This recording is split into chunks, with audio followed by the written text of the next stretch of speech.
She never had unrealistic dreams. She didn't need a house on the beach, didn't need gifts worth thousands of dollars. She just wanted something simple. A husband who was willing to look her in the eye and really listen.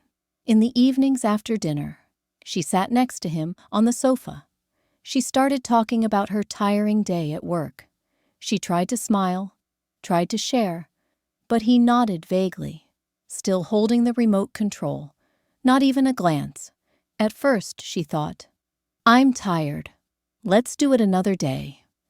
Then, another day came, over and over again, to the point she stopped talking altogether. She began to feel, "I'm living with a stranger, and yet I call him my husband." Then, she thought again, was marriage that boring? It's not the arguments, it's not the betrayal. What hurt her the most was the emptiness without words. She saw him every day.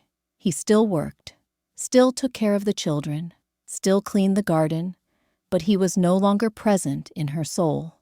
When she smiled, he didn't notice her fake eyes.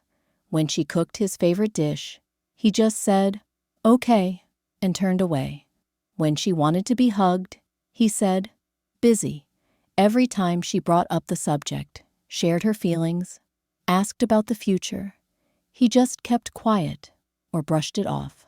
Later, and the only thing he gave her was a cold wall of silence. At this time, her mind only flashed with negative thoughts like, "Why did I get into this marriage?" She used to be very patient. She took the initiative to write a handwritten letter and put it under his pillow, but got no response. She tried to suggest marriage counseling. He said, "No need. It's nothing." She cried in the bathroom every night, alone. And then, one night, she stood in front of the mirror, looking deep into her eyes. She no longer recognized that woman. She used to be someone who loved deeply, who hugged him every night, who waited for him to come home from work just to tell him stories. Now, she quietly drinks tea, listens to instrumental music, and talks to herself.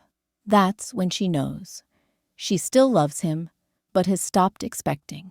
He himself doesn't notice her change, which is to say, he's the one who pushed her away from this marriage. Then one day, he comes home and finds the bedroom unusually tidy. She hasn't gone anywhere. But on the table is a letter, not to break up, but to free herself. "I asked you in all the ways I know, with words, with eyes, with tears, with a silent hug behind your back. But you didn't answer. You just kept me silent. I waited, tried, screamed in my heart. Now, I don't blame you anymore. I just let go." He rereads each line and remembers the times she tried to approach him, remembers the sad eyes he once thought were women's things, remembers the questions she once whispered. "Do you still see me? Do you still need me?" And he was silent. That silence not only made her sad, it killed love day by day, until there was nothing left to save. She had been looking forward to this marriage, hoping that he would be a good husband, who knew how to listen, would be a father who shared housework. But the truth that hit her in the face was completely opposite. He only knew how to bury himself in work, in drinking parties. She did all the housework, the things she shared were redundant, and she was like an extra person in this marriage.